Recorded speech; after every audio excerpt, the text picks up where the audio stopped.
I am Rafa Benitez. You are watching the Redmen TV. If James Milner sparked a little bit of like frustration, Danny Ings is. I mean, the obvious joke of someone said to Ian Ayre, we want signings, and he's got signings. Yeah. The noise I used on the reaction show was something on the lines of like. Summed it up perfectly. Underwhelming. Yeah. I'd look again. Shrewd bit of business. I don't think I can fault it from a business perspective. And he's 23 years old, scored double figures goals. He's the Ricky Lambert signing from last season, except that he's got potential and pace. I can't say much more. He's come in as fourth choice striker. We hope at the end of the window. He scored 11 and 20 the last 2 years. Is that right? Yeah, and 21, I think he scored in the Championship. There's going to end up being a fee of about 5-6, and all being well, when you consider that fee and the money we should hopefully get for Aspas and Barini, will have made a profit replacing the pair of them. Mm-hmm. So I can't see any downside to that, really. I think we've done good business there. It's like the Milner one in that you kind of like, yeah, whatever, it's good enough signing, but we better be signing someone better. Yeah, it's a good start. Milner, we have to sign somebody bigger and better this summer. If he ends up being the Mr. Liverpool of the summer, then, slit that wrist. And if Ings ends up being the forward, then slit the other wrist. But if we sign, a top quality centre forward, so you've got Sturridge, this new signing, then Ings, and then Origi, then that four is bloody better than the options we had last year. But we don't know who, if we sign Benteke, just go for the throw. Mediocrity all round. So that is the big worry, isn't it? Potential forward four of Sturridge, Origi, Ings, and Barini, because he refuses to go still.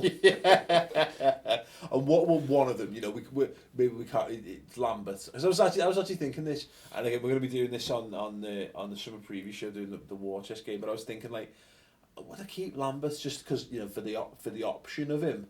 And I was like, but that literally means that's our forwards done. We've signed all of our forwards already if we keep Ricky Lambert. Whereas if we sell him, Balotelli and Barini, there's a chance we might yet go out and buy someone. We have to. Shake your hands. Have to. Yeah. If we have any aspirations of getting in the top four, we have to sign a forward who is better than Ings. Simple as that. I think we have to sign a forward who's better than Sturridge. Or somebody that can play instead of him or alongside him. I think Sturridge should be forcing the manager to play two up top again next season, and other than that, we're playing one up top. Well, as everyone said, Danny Ings plays with.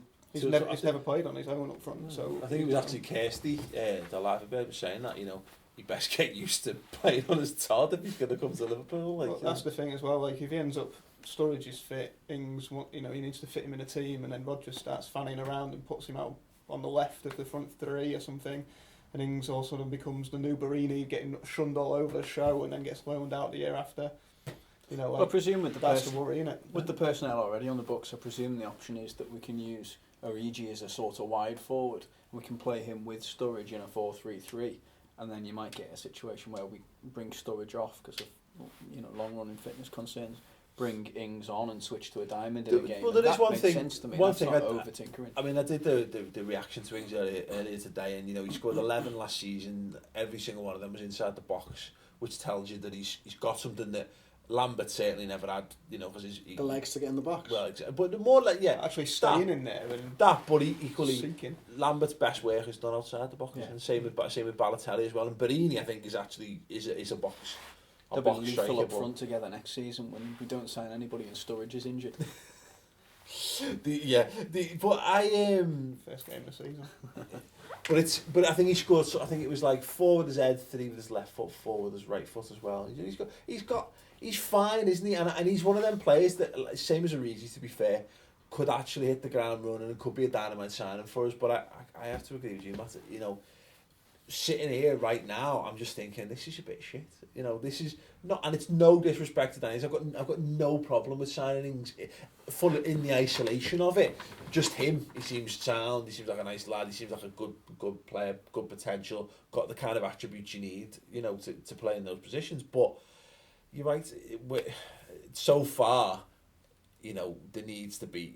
It is a massively underwhelming window, but the window hasn't even opened yet. You know, it doesn't open for 3 weeks, and we're already like disappointed. Yeah, exactly. We're already lamenting our transfer business, whereas in realistic terms, our transfer business hasn't really started. I think that, you know, I'm not negative about the business of Milner and Ings. You know, I think they're both good business, but you know, both of them and collectively, it's all going to be judged by whether we get in somebody who is a higher calibre centre forward. Simple as that. You know, get that player in, whoever it may be. Well, it's transformative, isn't it? You know, it turns. We said this the other week, didn't we? You know, again, keep using that word, context. Milner and Ings are very shrewd pieces of business. If it frees up that money to go and buy a big player. That's exactly right, isn't it? I mean, if we can get Milner, Ings for, let's say, 6 million or something like that, and that's all we've spent so far, and if we only have a small pot of money, say 30 to 40 million quid, and we go and blow it on one player, then those other signings all make sense. But if we go out and buy someone and don't buy anyone else, then it looks stupid. Yeah, like you say, example, if we just get Origi in, because he's already in, Ings, Milner, Klein, and fucking Bogdan on a free, you've solved most of your squad, your holes in your squad with all those signings. But have you actually made Liverpool a more competitive threat? No, you haven't, have you? That's last summer we spoke quite a lot about having, and we've spoken since about getting the first phase of transfers right. Actually, the stuff we wanted to do to cope with the Champions League. Last year we were fucking around with Adam Lallana, weren't we? Clearly, in hindsight, we're thinking, you know, we didn't buy in the experience we needed with that set of numbers, but hopefully, you know, those players we signed will all improve this time round. We got the second phase of it wrong when we didn't replace Suarez properly and we brought in Balotelli, and that just didn't work at all. Nothing more needs to be said on that, really. I think what we've done so far looks, I mean, I see the two signings so far as positive signings. Yeah. The fear is that we can't really call them encouraging signings because we saw that we didn't follow the positive signs up well. Yeah, there's too much precedent been set in our, you know, particularly when it comes to signing strikers, that, you know, the precedent has been set that we'll be hoping and wishing and praying that we sign someone boss, and then 1st of September we'll roll around. Shit, no, we haven't. And then fucking Origi will break his leg or something. You know what I mean? It's the only thing I'd say on it, before we move on, is that it does feel very much, like I say, the window's not even open. It's kind of like critiquing a fucking Da Vinci when he's, at the minute, all he's doing is sharpening his pencils, you know what I mean, and laying a few basic shapes down on the canvas or whatever. But we did see his last painting and it was... that is the issue. Yeah. You know, last summer gives you very little hope that they're going to get it right. You know, Ian Ayer's probably going on holiday next week for 3 months because his work's done for the summer. Yeah. So yeah, that was great. And next piece of news, we're linked with Adam Bogdan. Hey, free transfer from Bolton's second choice goalkeeper. There's being linked with a free transfer. Did he have a worldie against us? He did have a worldie against us in the first game, but then got injured, I think, didn't he, before the replay? I think I'm right. I'm not arsed about this at all. I'm going to say it right now. I fully don't care if we sign Adam Bogdan or not. I'd love us to sign Petr Cech. It's not going to happen.